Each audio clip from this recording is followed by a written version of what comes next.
O Centro Cívico de Curitiba ainda parece moderno nos dias de hoje, mas foi inaugurado nos anos 1950. Na época, o bairro era considerado distante do centro da cidade e as obras eram criticadas e vistas como exageradas para Curitiba. O traçado do Centro Cívico foi finalizado já com o projeto de construção dos demais prédios. O palácio seria a nova sede do governo estadual e também foi construído o prédio do Palácio da Justiça. Estas obras foram da gestão do governador Bento Munhoz da Rocha, eleito em 1950. Ele era engenheiro e professor universitário. Para a inauguração dos primeiros prédios, a data escolhida foi o dia 19 de dezembro de 1953, na comemoração do centenário do Paraná. O estado tinha deixado de ser apenas uma província de São Paulo, na mesma data, no ano de 1853. Para a comemoração do centenário de emancipação política paranaense, em 1953, o governador Bento Munhoz da Rocha convidou o presidente da época, Getúlio Vargas, e muitos outros políticos e empresários importantes do país. Houve um grande desfile no centro de Curitiba, com escolas e grupos tradicionalistas de imigrantes, em um dos maiores eventos que a capital já tinha visto. No centro da cidade, foi inaugurada a Biblioteca Pública do Paraná.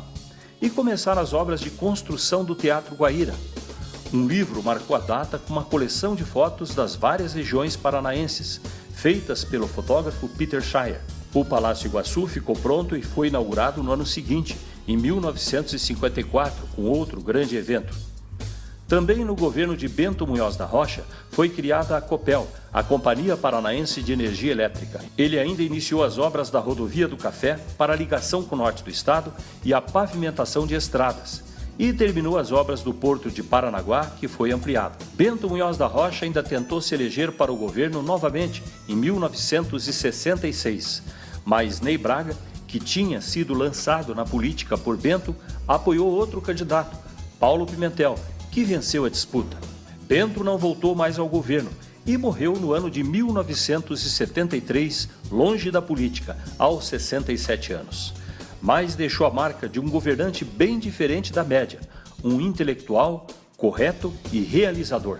O general Luiz Carlos Pereira Torinho, já falecido, foi diretor do DR do governo Bento Munhoz e resume o perfil do ex-governador. O Bento era um homem extraordinário. Uma cultura, caráter e honestidade, compreende? Só que ele era um homem para empreendimentos maiores. O Bento teria sido, por exemplo, um excelente embaixador do Brasil nas capitais europeias. E ele tinha grandes ideias. Eu não tenho... achei, dos os anos de governo dele, nunca ele me pediu para dar serviço para esse empreiteiro ou para perseguir aquele empreiteiro que era amigo dele. Não, ele não se metia nessas coisas. Era um homem intangível, um homem puro, né? Mas foi traído pelas circunstâncias da ocasião. E muitos daqueles que se fizeram nas costas dele o traíram depois.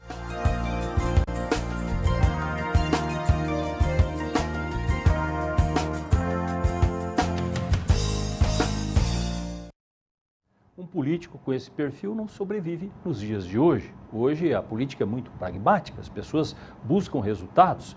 Aqueles que financiam os políticos, o político também espera resultados legais e muitas vezes ilícitos, dinheiro que vem por fora pelos trabalhos que ele presta.